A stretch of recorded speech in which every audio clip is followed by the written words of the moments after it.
None of you all asked me that. It takes a journalist and a businessman to do it.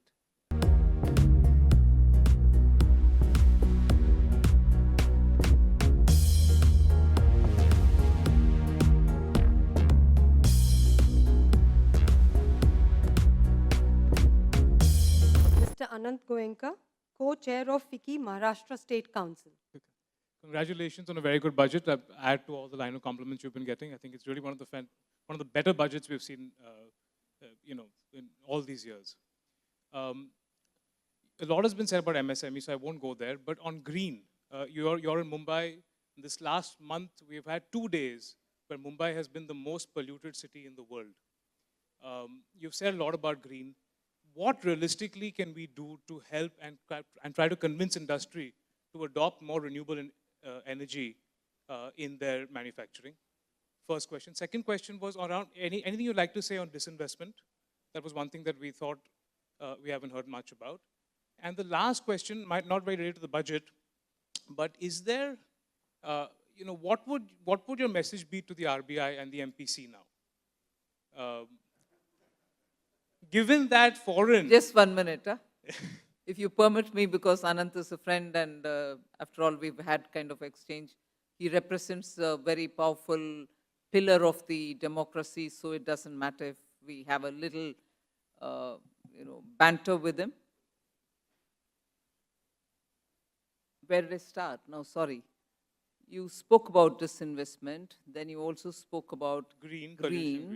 And you came on to something which provoked me to say this. The MPC, your message to the RBI and MPC, given that globally we're seeing some hints of tapering of interest rate hikes. None of you all asked me that. It takes a journalist and a businessman to do it. I hope it's a compliment. Yeah, it is. And I will answer it also. Don't worry. I will answer it also, but I thought I should. Yeah. It's not in the minds of the businesses. It's more in the minds of the journalists. Please go on. That's all I have to say. That's all.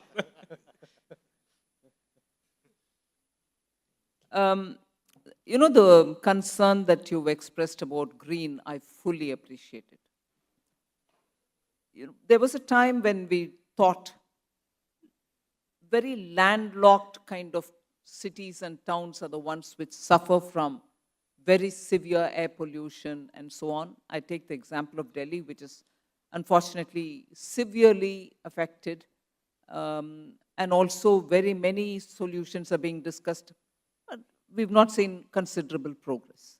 And there was also this feeling from people like me who come from states which have coastlines, and therefore Mumbai, that the sea does the good cleaning job for us every day. So by the evening, you get fresh air and so on. But this time, Mumbai has suffered, despite the sea and so on. So I think to answer the question, the budget does speak about it. It's not just speaking about greening ourselves. It's not speaking about transitioning into from fossil fuel to renewable. It's also talking about waste management. How you treat your liquid wastage.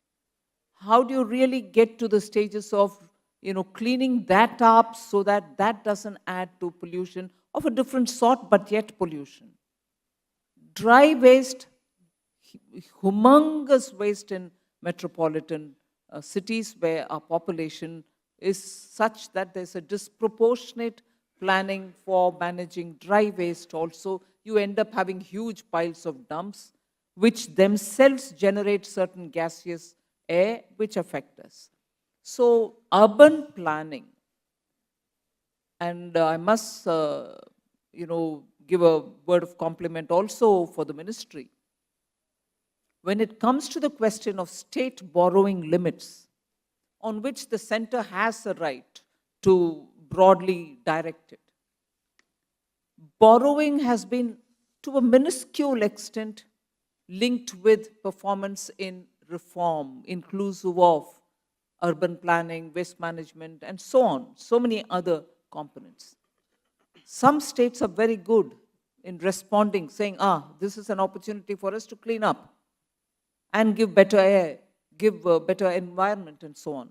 But many others don't respond. I don't attribute any malafide, but sometimes they're rather slow in responding to it. They think it's big burden on them. We are not allowing them to freely borrow and so on. But these are ways in which we are trying to incentivize both treatment of waste, better urban planning, and also making sure that effluent treatment plants are encouraged. Even if they are common effluent treatment plants, please do it. But do it because they bring a big difference. And I can tell you with my personal experience, as Commerce Minister, I had taken a bit of an initiative, not so much it was my terrain at that time, but because people accessed me and I was speaking to Niti Aayog. You would have heard of a town called Erode, which also comes in the same belt which produces textile, floor mats, upholstery, and so on. And they also were deeply into dyeing of clothes.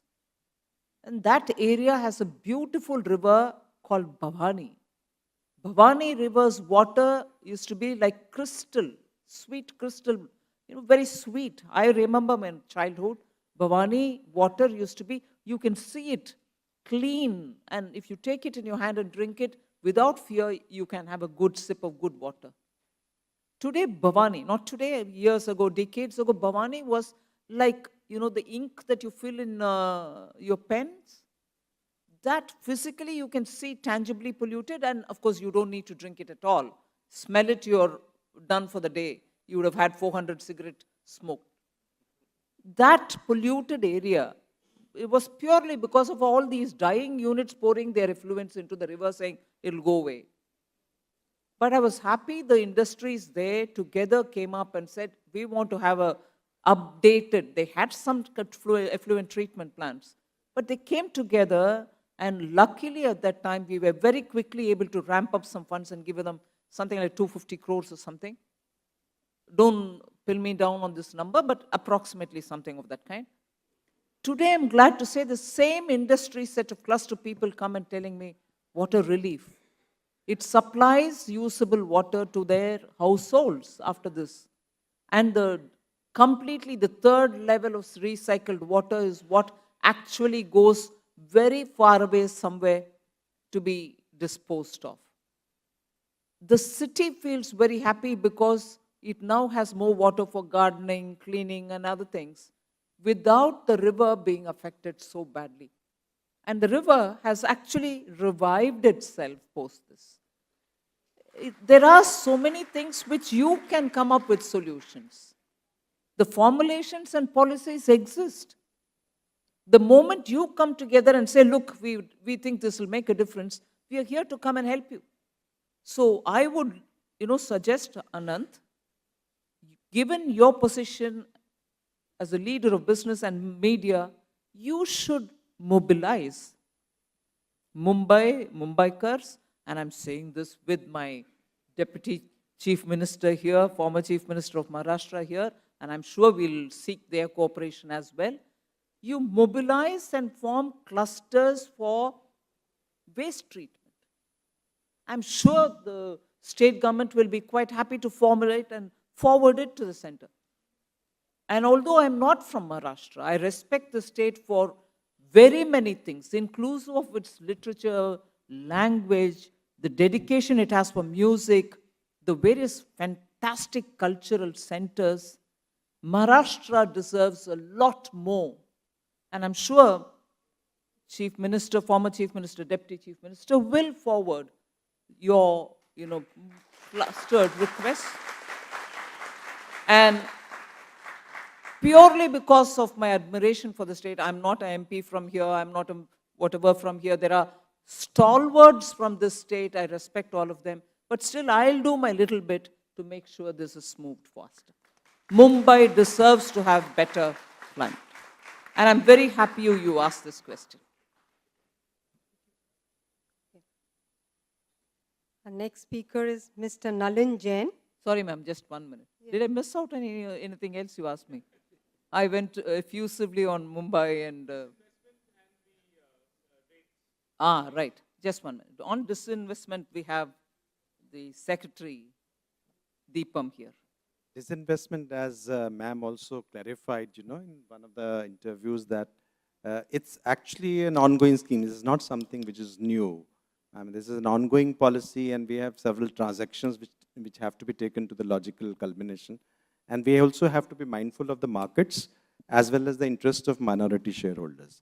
So keeping into this, we are going for a calibrated disinvestment strategy and going ahead with all the transactions. It might help, Tuhin, if you would say those which are in the pipeline and which will find its course.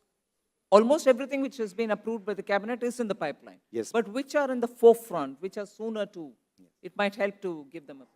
Now, for example, we have, some other steel companies, like we had NMDC Steel. Now, this is, a brand new plant. It's almost going to be completed. So I think if it is taken out and we have demerged it and we have got expression of interest, so that has started moving forward. In IDBI Bank, we have the expression of interest and we have moved forward. And we are doing it with the help of RBI, proceeding ahead with that. We have got Shipping Corporation of India, where the demerger process is very advanced stage. Similarly, we have BEML, which is there. There's an HLL Life Care. We also have PDIL, a company which is there. So all of these are, moving towards definite stages. And of course, these are the ongoing transactions which were approved. And as you know, that disinvestment is also a complex process, especially when we are handing over the management control. It involves, a deeper scrutiny of the companies by the potential bidders, and then issues like, somewhere the real estate has to be taken out, and also we need also cooperation from the state governments, and that's very important. In one case, for example, in Neelachal Ispat Nigam Limited, we got excellent cooperation from Odisha government, as a result of which, there was a win-win situation. The workers got paid, everyone got paid, the mill was revived, and now it is on the growth path. So that is also very important when states and central can work together to see that those enterprises, they grow faster, post-disinvestment. That is the objective, so that the growth and the employment potential of those enterprises are maximized.